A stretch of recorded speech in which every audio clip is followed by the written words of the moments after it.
Morning అండి. మనం ఈరోజు డాడీ రోబోపూల్లోని ఐఎస్డిటి తోటి ఎలా చేసుకోవాలి, ఎలా యాక్టివేట్ చేసుకోవాలి, డాడీ రోబోపూల్లోని ఎలాగా ఐఎస్డిటి ట్రాన్స్ఫర్ చేసుకొని ఎలాగ యాక్టివేట్ చేసుకోవాలి అకౌంట్ అనేది మనం తెలుసుకుందాము.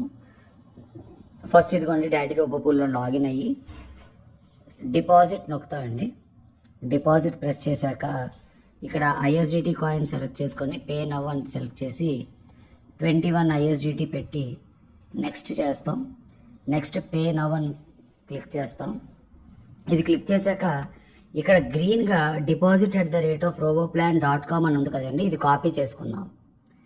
ఇది కాపీ చేసుకొని కింద ఇప్పుడు కే వ్యాలెట్లోకి వెళ్దామండి. మన దగ్గర కే వ్యాలెట్లోనే కదండి ఐఎస్డిటీస్ ఉన్నాయి. కే వ్యాలెట్లోకి వెళ్ళి ఇక్కడ ఐఎస్డిటి క్లిక్ చేసి సెండ్ అనే బటన్ నొక్కి ఇక్కడ రిసిపియంట్ దగ్గర మనం కాపీ చేసుకుంది రోబోప్లాన్లో కాపీ చేసుకున్న ఈమెయిల్ అడ్రస్ పేస్ట్ చేద్దాం. deposit@roboplan.com క్లియర్గా చూడండి, deposit@roboplan.com. ఇక్కడ రిసిపియంట్ నాట్ ఫౌండ్ అని వస్తుందండి, దాన్ని పట్టించుకోవద్దు. కిందన క్లిక్ చేస్తే రిసిపియంట్ వచ్చేస్తుంది. ఇప్పుడు మనం 21 అక్కడ డిపాజిట్ చెప్పాం కదండి, 21 మనం ఇక్కడ క్లిక్ చేసి సెండ్ ట్రాన్స్ఫర్ అని కొడదాం. కన్ఫర్మ్ చేద్దామండి, కన్ఫర్మ్ ట్రాన్స్ఫర్. ఇప్పుడు ఇక్కడ నుండి 21 ఐఎస్డిటి అనేవి వెళ్ళిపోయండి. ఓకేనండి.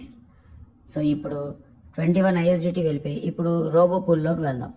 ఇప్పుడు రోబోపూల్లోని నా కే వ్యాలెట్ యొక్క, మీరు క్లియర్గా గుర్తుంచుకోండి, నా కే వ్యాలెట్ యొక్క ఈమెయిల్ అడ్రస్ పెట్టాలి. నేను ఏ కే వ్యాలెట్ నుండి అయితే పంపించానో రోబోపూల్కి, ఆ కే వ్యాలెట్ యొక్క ఈమెయిల్ అడ్రస్ పెట్టి వెరిఫై డిపాజిట్ కొడదామండి. ఇదిగోండి, డిపాజిట్ వెరిఫై అయిపోయింది. Your deposit has been done. Simple అండి ప్రాసెస్. ఫస్ట్ డిపాజిట్కి వెళ్తాము. డిపాజిట్కి వెళ్ళి deposit@, ఆ ప్రొసీజర్ అంతా వెళ్ళిన తర్వాత deposit@roboplan.com క్లిక్ కాపీ చేసుకొని కే వ్యాలెట్లోకి వెళ్ళి ఐఎస్డిటి ఆ పర్టికులర్ ఈమెయిల్ అడ్రస్కి పంపించి మనము మళ్ళీ బ్యాక్ వచ్చి రోబోప్లాన్లోకి వచ్చి కే వ్యాలెట్ యొక్క ఈమెయిల్ అడ్రస్ పేస్ట్ చేసి వెరిఫై చేస్తే అయిపోతుందండి. ఇప్పుడు డాష్ బోర్డ్కి వద్దామండి. డాష్ బోర్డ్కి వచ్చాక ఇక్కడ మీరు చూసినట్లయితే నాకు ఐఎస్డిటి కాయిన్ అని ఉంది కదండి, ఐఎస్డిటి కాయిన్ 21 కాయిన్స్ వచ్చాయి. ఇప్పుడు ఈ కాయిన్స్ నేను యాక్టివేట్ చేసుకోవాలి, రోబోప్లాన్ యాక్టివేట్ చేసుకోవాలి. ఇన్వెస్ట్ క్లిక్ చేస్తానండి.